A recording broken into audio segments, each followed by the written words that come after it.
The knock on my door that Sunday evening brought back memories I thought were buried. The man standing in the rain, looking older and frailer than I ever imagined, spoke to words that shook my world. "I'm your father." His voice was soft, almost afraid. I scrutinized his face, searching for the man who left 25 years ago.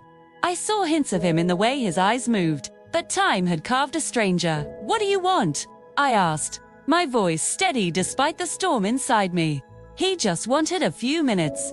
My wife Anna appeared behind me, her eyes wide with confusion. "He says he's my father," I told her, the words tasting like ash in my mouth. We let him in.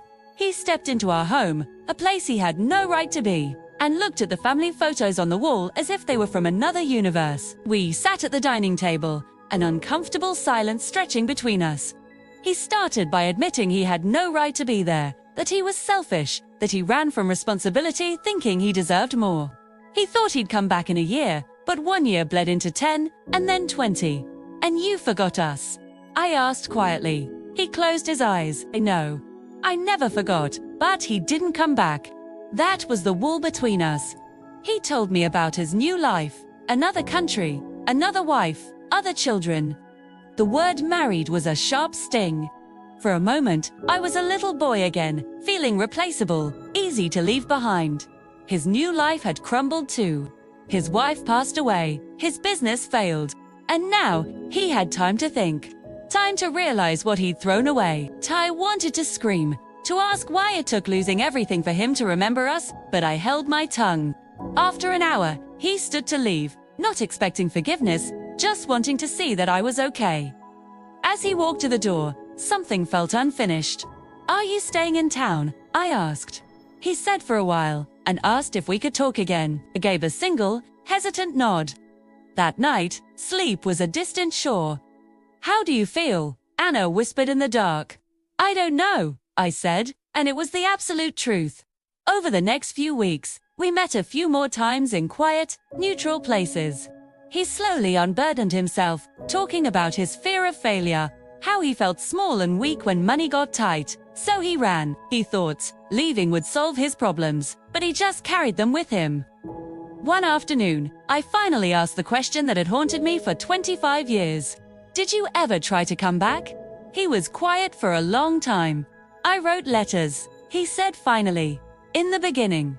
My heart tightened. "We never received any letters." He looked confused, insisting he sent them to the same address, Betts. That weekend, I visited my mother. I asked her gently, "Did Dad ever send letters?" She froze. Fear flashed in her eyes before she sat down heavily. "Yes," she admitted. My breath caught in my throat. "Why didn't you tell me?" Tears welled in her eyes. "Because I burned them." The words felt like a second abandonment. She was angry, hurt, and thought she was protecting me from being confused by his empty promises. I understood her pain. I truly did. She'd carried so much alone. But those letters were mine too. "You should have let me decide," I said softly. The next time I met him, I told him about the letters. He closed his eyes and nodded slowly. "I guessed," he said. "After the third one came back unopened." I asked why he didn't just show up. He looked ashamed. "I was afraid she would refuse to see me. Afraid you would hate me." "I did hate you," I said quietly. He didn't argue. "I know." Then, he dropped the bombshell. "I have been sick." It wasn't something that would go away. The doctors had given him a year, maybe less. A tired anger rose in me.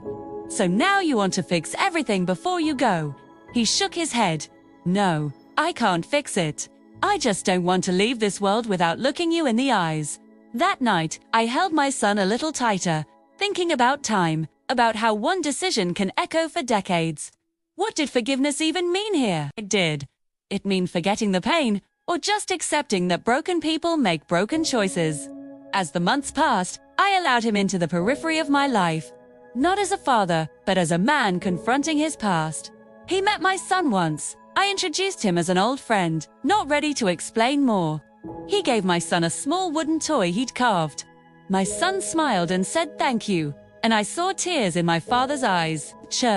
"You're a good father," he told me later.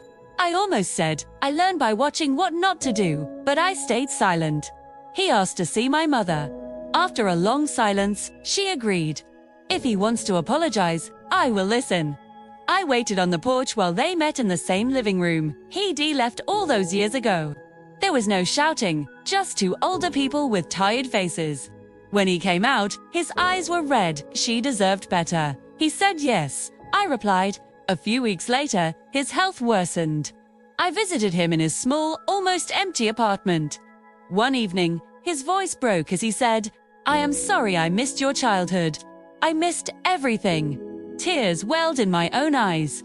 "You did," I confirmed. We sat with that truth. "I can't give you those years back," he continued, "but I am proud of the man you became." Tear. In that moment, I saw him not just as the man who left, but as a human who failed deeply and was now facing his failure instead of running. The day he passed away was quiet. I got the call in the morning. He was gone. I felt a soft sorrow, not for the father I lost, but for the one I never had. At his small funeral, I stood near his other children, a silent understanding passing between us. It was different men in different lives. After, I placed a single flower on his grave. "I forgive you," I whispered. Not for him, for me. It's been 3 years. Forgiveness didn't erase the past, but it gave me peace. It allowed me to look at my own son without carrying old anger. It allowed me to see my mother as human, too, a woman who made choices from a place of deep pain. Life isn't simple. People aren't just good or bad. Sometimes, they're just afraid. Holding on to anger was heavier than letting it go. I chose to let go. Not for them, but for myself. Because peace is a quiet gift, and we all deserve a little of it. Thanks for listening.